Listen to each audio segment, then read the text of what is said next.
Good morning, everybody, and thank you very much for joining us on today's webinar. Hopefully I am sharing the correct slides today, and it all looks as it should. So over the next 30 minutes, we will be looking at how schools and trusts can take a more proactive approach to procurement planning for the academic year ahead. So this is where we would, rather than reacting to urgent issues as they arise, we'll be focused on building a procurement calendar that supports better budgeting, smoother operations and improved value for money. So today is designed to be practical and easy to apply immediately. So before we go on to what we'll cover, I'd like to introduce Nathan Sweeney, who will be leading our webinar this morning. Good morning, Nathan. Good morning, Victoria, and good morning, everyone. Thank you for, dropping on to another webinar. I think it's our last webinar of the year, is it, Victoria? That is correct, yes. Oh, and we've done so well, haven't we, up to now? So, but what better topic can we bring and discuss than procurement planning for the year ahead? So very relevant, folks. So yes. Yep. If you do have any questions throughout the webinar, just pop them in chat and we'll aim to answer them at the end. So we'll be covering, or Nathan will be covering this morning, why procurement planning matters, common procurement challenges in schools, building a procurement calendar and key procurement timelines, aligning procurement with budgets and priorities, and quick wins and practical tips. So I will move us on to the next slide, she says, hopefully.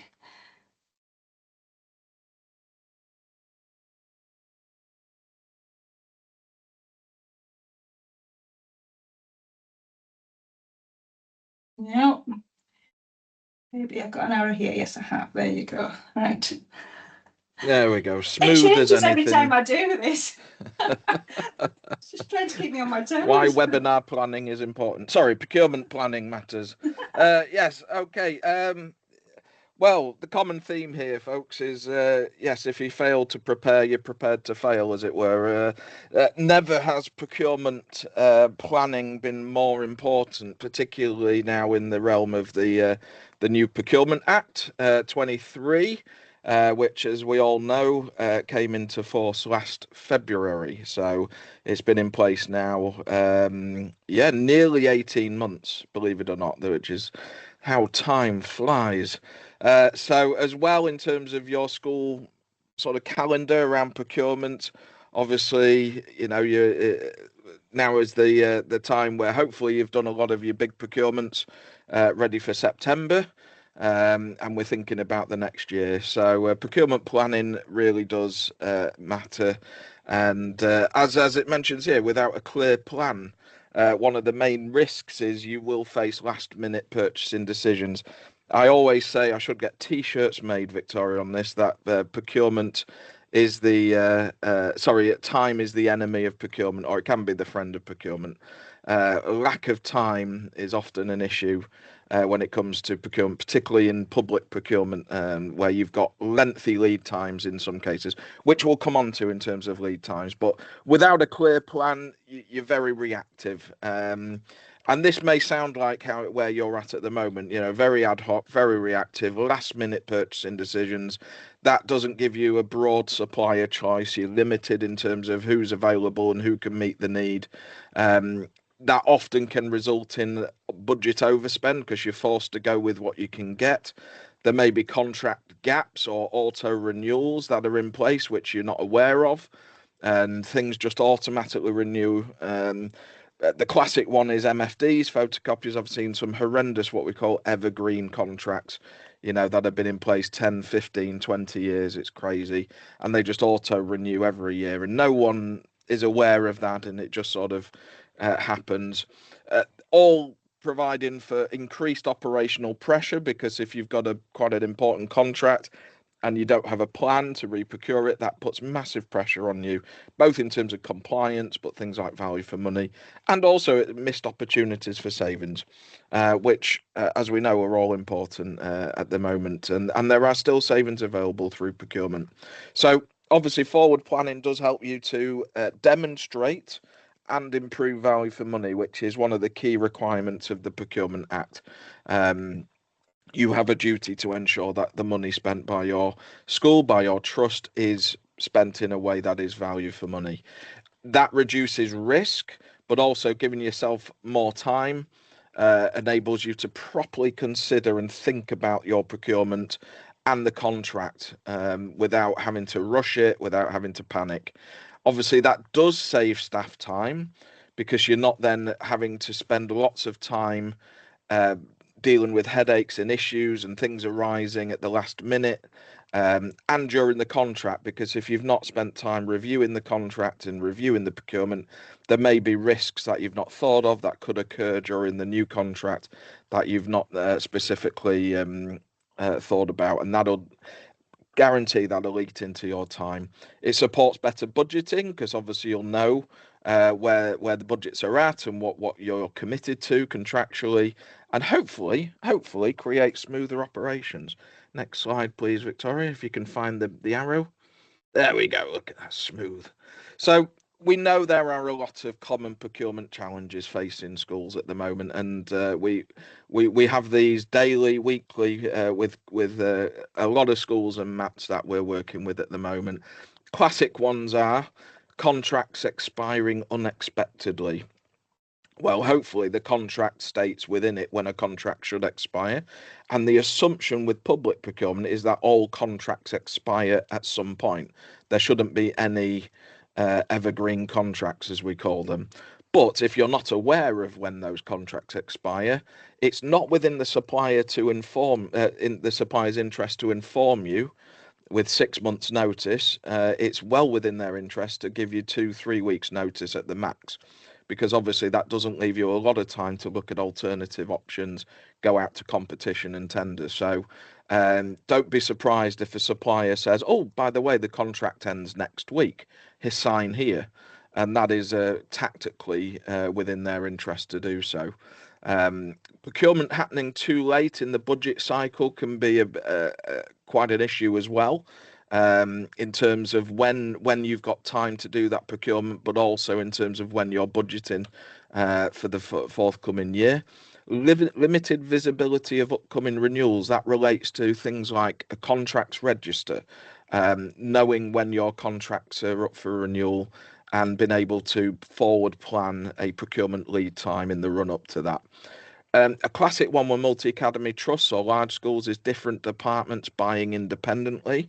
So if you're quite disaggregated or discrete purchasing sort of arrangement across different schools, that can be a challenge in respect of knowing when those contracts are individually up for renewal.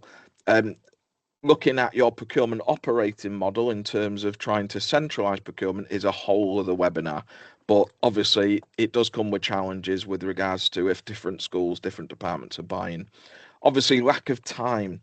As I said, time is the main risk, particularly when it comes to public procurement now. Lead times are quite significant, and we'll come on to that.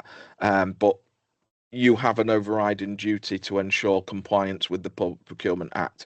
There are very limited circumstances and very unforgiving circumstances where, due to lack of time, you make a direct award or just award a contract without competition. You would be at risk of challenge, legal challenge, financial penalties, etc. should someone seek to be aggrieved because they weren't invited to a tender process and there was no transparency over how a contract was competed and how it was awarded. So there are serious implications around that. And obviously, procurement's just one of those other things that you have to do, no doubt, and it can be difficult prioritizing it. But believe me, it's like, one of those prevention's better than cure when it comes to procurement. But you're not alone. As mentioned, forward planning can solve many of these issues. You just got to get in on the front foot with it. So what's the sort of things that should be planned? Well, we've sort of categorized those into sort of major contracts and renewals. So typical ones that come up if you've outsourced catering and cleaning, obviously you should know when those contracts expire.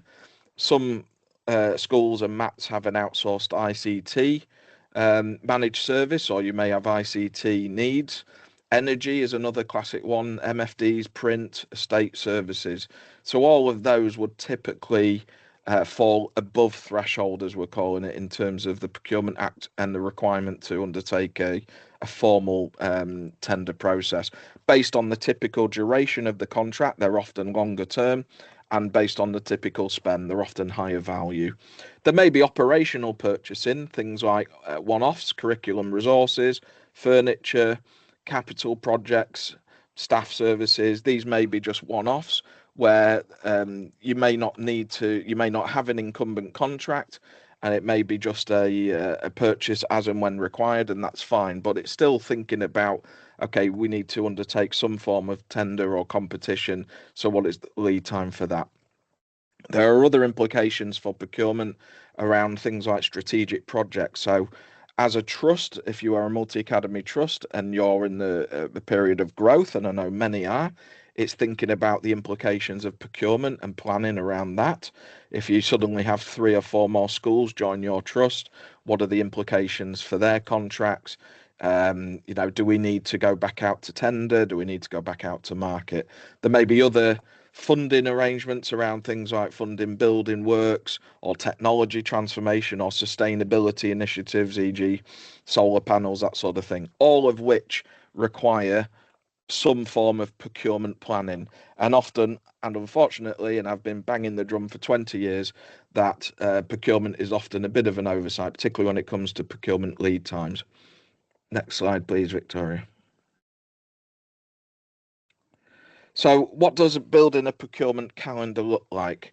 Well, very much Procurement 101 is identifying the need in the first place. So what procurement needs have you got? And based on the time scale of a typical school calendar, now is maybe a good time to think about that, ready for the new school year in September. So in the 2026-27, crumbs, how time flies, school year, what have you got coming up in terms of procurement? What's on your radar? What contracts have you got um, expiring within the next year? And you might be sat there thinking, well, we're okay. Our catering contract doesn't expire until July 2027. Well, actually, I would be thinking and planning about that now, and we'll come on to lead time soon. But it's identifying those procurement needs.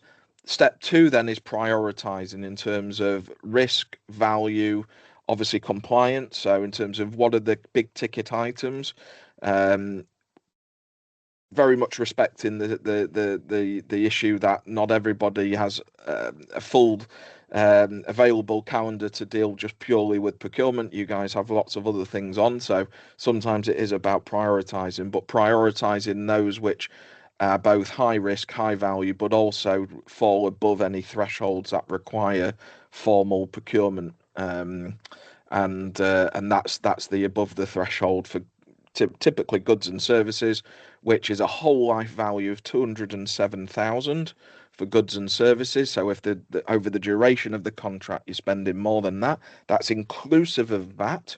So it doesn't take a great deal to get there. Then that it assumed that is a over threshold tender.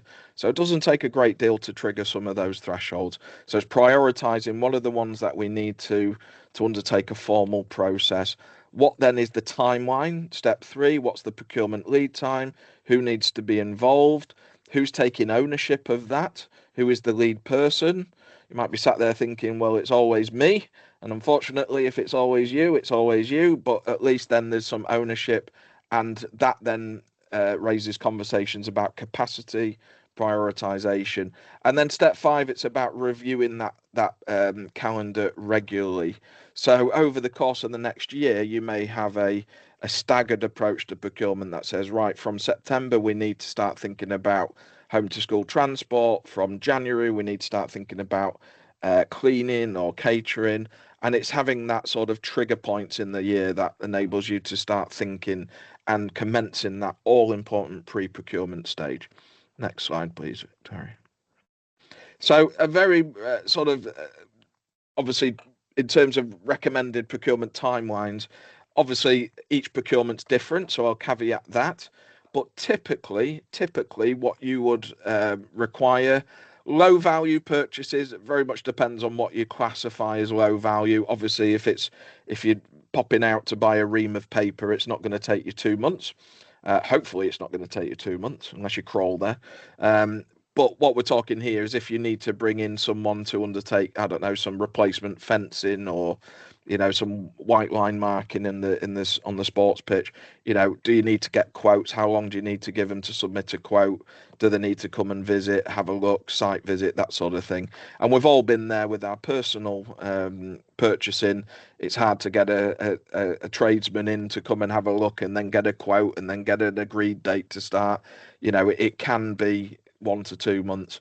Medium value tenders, you could be talking 3 to 6 months there. That's where the expectation is you'd have a bit more of a robust document. It might be a formal request for tender, a formal request for quotation. There's some form of evaluation. So again, giving yourself a reasonable lead time. That may seem generous, but at least then you've got time to review it and think about it. But what I want to look at is those complex, high risk or major projects. So typically for what we call over threshold procurement, that's those procurements that are over the PA23 threshold. As mentioned, for goods and services, that's 207,000. Whole life cost, that's inclusive of that. But also for works, which is a much higher threshold of 5.3 million. If you've got any procurements over that value, then you could typically be looking at least 6, possibly 12 months procurement lead time. And that's because a lot of those complex high risk contracts may require a full review. There's a lot of emphasis around pre-procurement now in terms of looking at risks, looking at opportunities.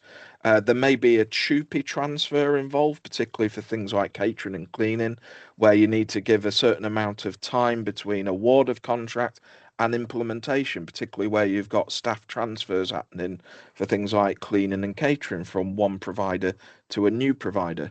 So it's working back, and one of our challenges as a procurement support and consultancy for schools is we often have schools come to us even now at this point in the year, June, saying we need to reprocure our catering and cleaning for September.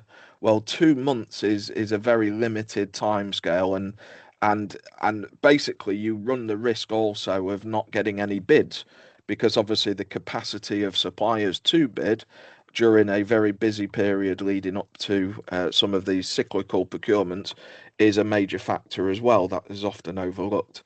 So don't assume that suppliers are also able to meet your very short time scales, and obviously a longer time lead time enables you to undertake things like preliminary market engagement, where we engage with suppliers before we invite them to tender, and it gives suppliers, potential bidders, awareness and opportunity of what's coming up. So those are very typical lead times, and those might be a bit of a shock to folks, but this is what I now advocate. Think 6 to 12 months for those above threshold procurements. Thanks, Victoria. So aligning procurement with budget planning, obviously planning ahead helps you to forecast spend more accurately for the purpose of budgeting. If you've done your procurement, you know where the contract comes in. That enables you to avoid unplanned costs. There are inevitable inflationary pressures at the moment, particularly around things like fuel and staffing. So again, it's making sure that you've given yourself enough time to procure, go out to the market, have a competitive tender process. So at least you know that it's been, a competitive and value for money based on current costs, but then enables you to budget accordingly. That enables you then also to phase projects realistically. So not everything is happening at the same time, which all supports cash flow planning, and also, where possible, identify savings opportunities early. So you've got time to undertake that procurement and take advantage fully of any savings opportunities that may be available. As it says, procurement is a strategic planning tool, not just an operational task. And this is where we switch our minds to strategic procurement over operational procurement. So some quick wins for schools. I absolutely advocate create a central contracts register.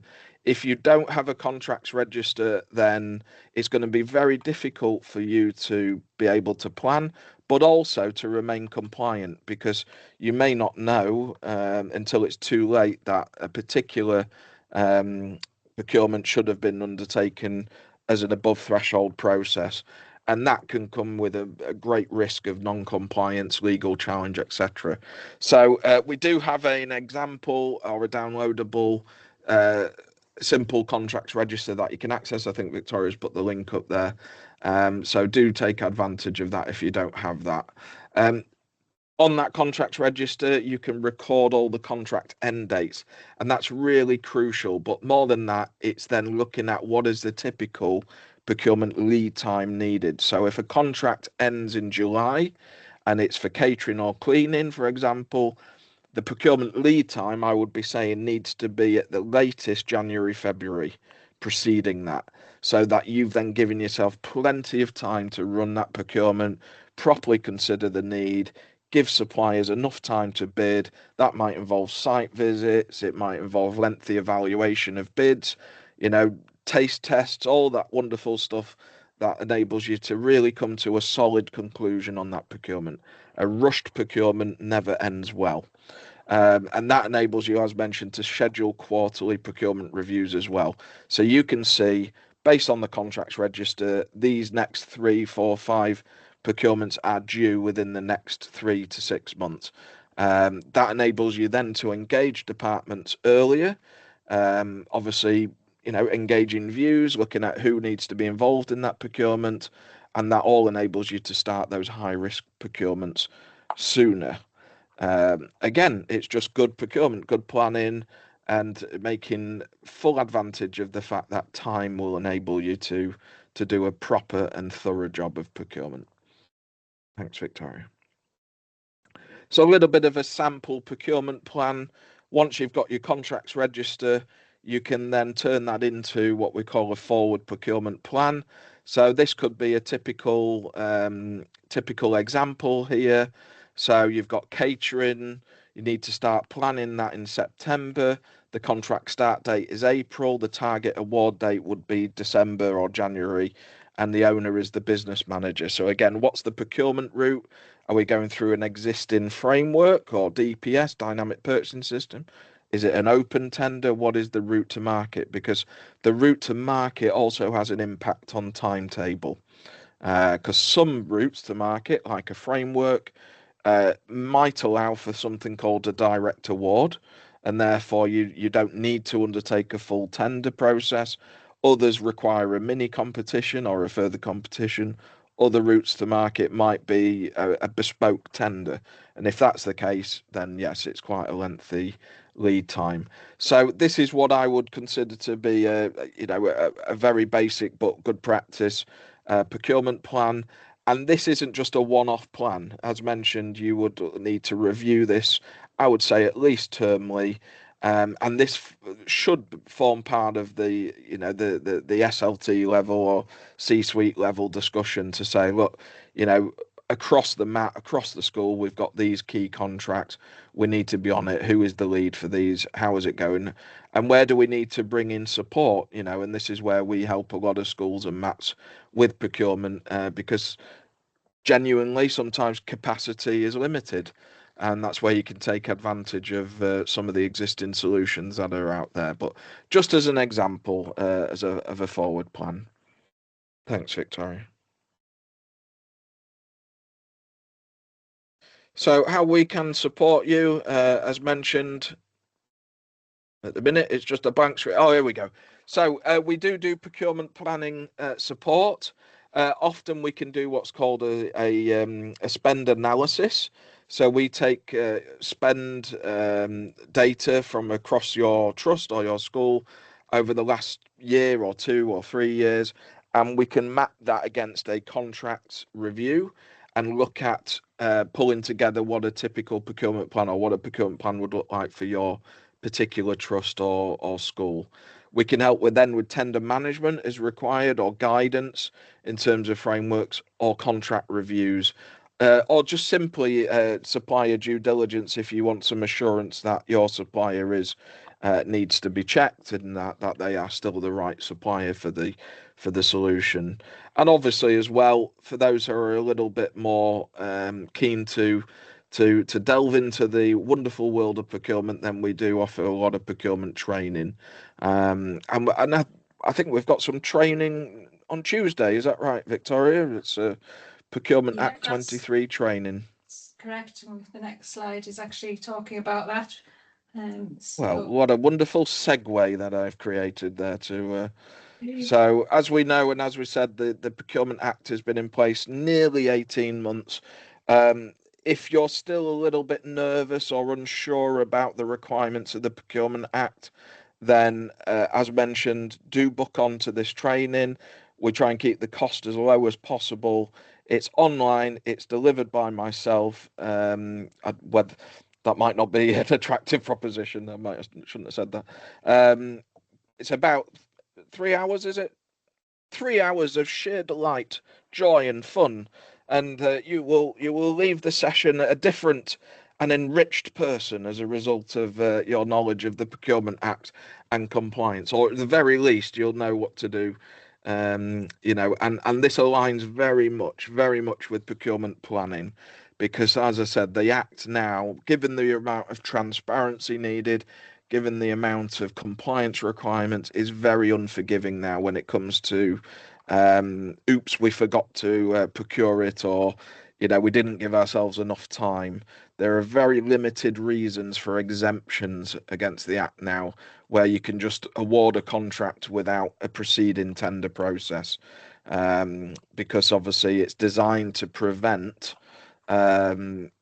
organisations across the public sector, not just schools, but across the public sector, from just willy-nilly or awarding contracts.